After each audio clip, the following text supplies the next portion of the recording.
What about the Pacquiao fight and Ricky Hatton? And I'd like your thoughts on this too. Which way you think it'll play out? Because they're, I guess, two contrasting styles. He's just a blaster. Ricky Hatton can really hurt you with your punches, whereas Pacquiao's got that evasiveness and that speed. Look, first off, it's a great fight because I don't know who's going to win. I can sit here now and sort of look a case for both guys to win because we've seen what Ricky Hatton's capable of. We've seen Manny Pacquiao against your business partner and friend Oscar De La Hoya, Shane.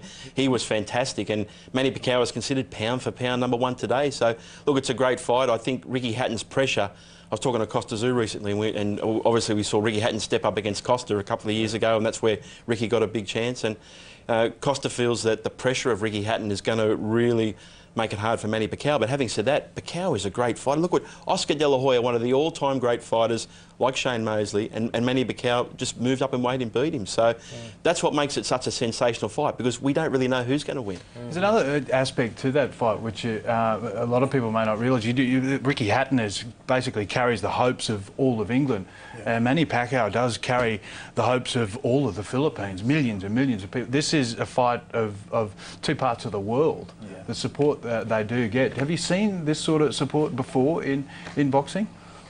Not really, no. Especially with Hatton. Hatton gets all of England behind him, and it's weird to see these. They flew all the way from England to the United States, maybe thousands, and all you hear is "There's only one Ricky Hatton." That's all you hear through the whole hotel as he's fighting. I think Mayweather. I mean, it's crazy. It was like it was his hometown.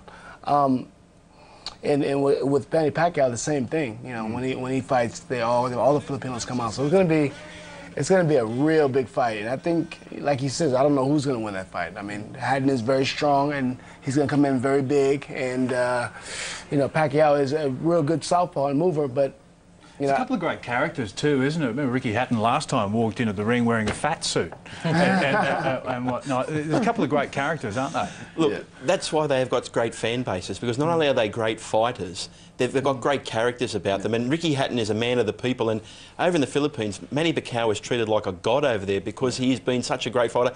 And I go back to, again, Manny Pacquiao has had losses, but he's fought the best. And to me, that's what makes a truly great fighter. Not what wins that you have, but what fights you're prepared to take, and how you can come back from a loss. And Manny Pacquiao's done that, because let's remember, everybody was saying Manny was silly taking the fight with Oscar to move up a few weight classes and do that. It was a phenomenal performance. But having said that, Ricky Hatton's a new fight. He's a young, fresh fighter. He's going to be strong, and he's going to bring a lot of pressure.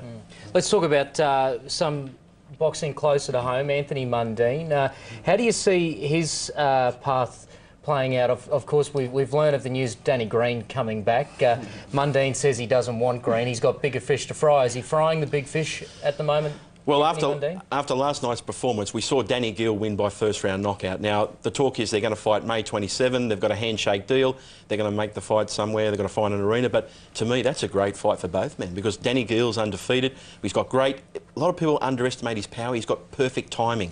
And as Shane will tell you, timing is so much about being muscly and strong. And Danny Gill versus Anthony Mundine, that is a great fight. Anthony Mundine can't look past Danny Gill, because what we saw last night, it's not going to be an easy win. What do you think of Anthony Mundine? He's polarised the Australian sporting public here in Australia with his outspoken ways.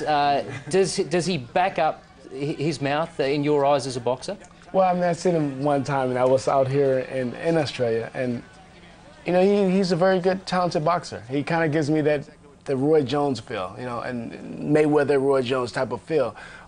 He's very fast, has quick hands, and he can get out of the way, you know, of these different hard shots that these guys are trying to hit him with. Yeah, I think he's a pretty good fighter. I like him.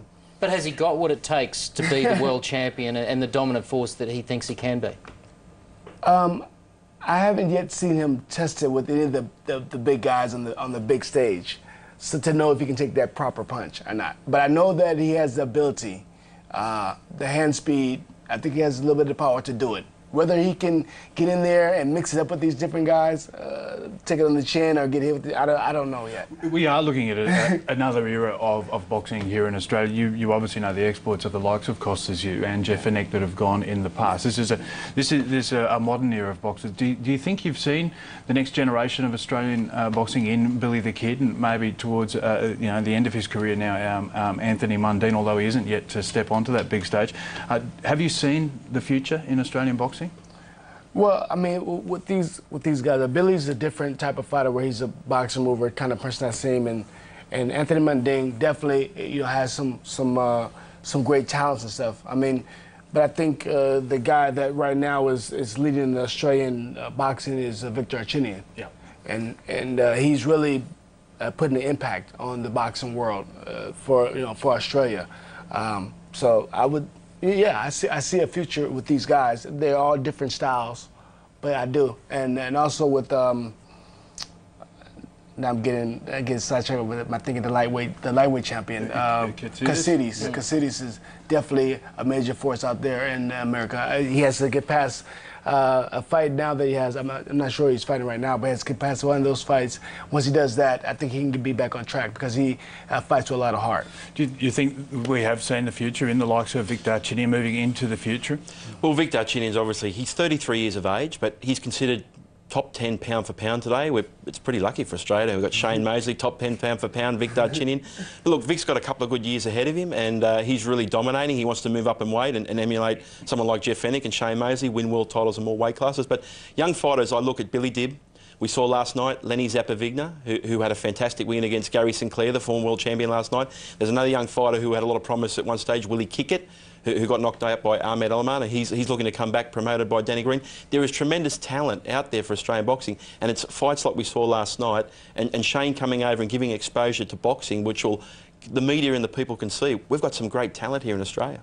And Shane, we know that you've got a lot of fans out there that are tuning in today. Let them in on your progress. When are you going to be stepping up the training, and when can we see you back and putting blokes on the canvas again shortly? Well, I'm actually waiting to see what happens with Pacquiao and Hatton, and also Cotto as well. So we're trying to negotiate one of those three. So those are the three, and maybe I would say probably in November sometime I'll probably be getting another fight. Either way, it's a mouth-watering fight, isn't it? Yeah, I want to get in there with the top guys. And those are the top guys right now. So, and I know the world and the fans will love to see those type of fights. You've obviously been doing this for a very long time, and you're an extraordinarily fit man to be able to do what you do. What is your turnaround when you've agreed to a fight? What is your turnaround from, say, for example, you say that you're waiting and not really doing much, maybe going for a surf at Bondi or something like that, I'm not sure. What is your turnaround from doing nothing or being stationary to being ready for a fight? Well, the good thing about myself is I've always keep myself in shape. I always stay in the gym, training. Like when I get back to America, probably in April or whatever, I'll go to the gym and train, just to work out, spar with some of the local kids or whatever. But when they say you have a fight, I like to take at least 10 weeks of training, of mental, because it's really mental training for me, because I'm already in pretty good shape. So it's mental training to focus in on the fighter that I'm fighting, break them down, dissect them, and train just for that fighter. How is the mind of a fighter different as a 37-year-old as opposed to a 27-year-old? What's different for you now? Well, I mean, I think I strategize a little more, pinpoint my shots a little bit better. I don't waste energy throwing just radical shots just everywhere. As a young guy, I didn't care about throwing 1,000 punches just as long as I got the knockout. Now I kind of pace myself. It's okay, I'm going to touch him here a couple of times, touch him there. I'm going to trick him into something, and get the knockout. A lot of people in Australia remember your fight with Shannon Taylor. You didn't touch him very often. You just gave him one big touch-up. Yeah, I kind of caught Shannon by surprise. I think he told me that that he heard the tapping. That's what I always thought. The 10-second tap had only just came in. Here it is. He thought that was a bell or something, and as the tap went, I threw the right hand and caught him. God, you nearly did his knee on the way down. Yeah, it was ugly. Wow. Right?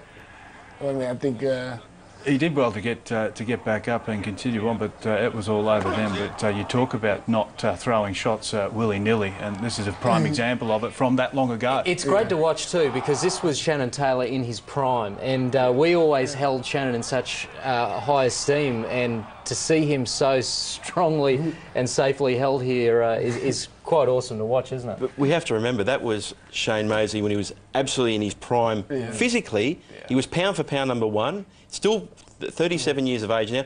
I think you've tapped into the fountain of youth there with your friend and business partner, Bernard Hopkins. I think that fight was, I was 38-0 with 35 knockouts at that time when I fought. And he was pound for pound #1. Now, Hopkins, your good friend, 43 years of age, you put in a phenomenal performance. 44 now, against Kelly Pavlik. Yeah. What is it about you two guys? It seems to me that you always training, and Hopkins has said the same thing, you've said the same thing, never get out of shape. That's the key. I mean, when you're coming up, when you're a young kid, you're coming up and you're boxing, you're always, after the fight, you're right back in the gym. And it seems like when you become world champion or you get that status, the fighters tend to slack off a little bit. They tend to not go to the gym as much until it's time to fight.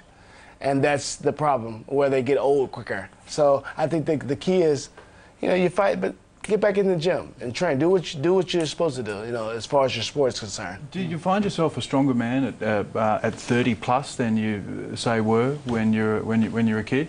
No, I was strong as a kid. I was very physically strong, and very strong-minded, beating that. You know, I had a strong will, you know, when I went in there and fought. So no, I was very strong as a kid. Yeah. We've got to wrap things up, but Sugar Shane, it's great to see you in Australia. It's almost like a second home for you here these days.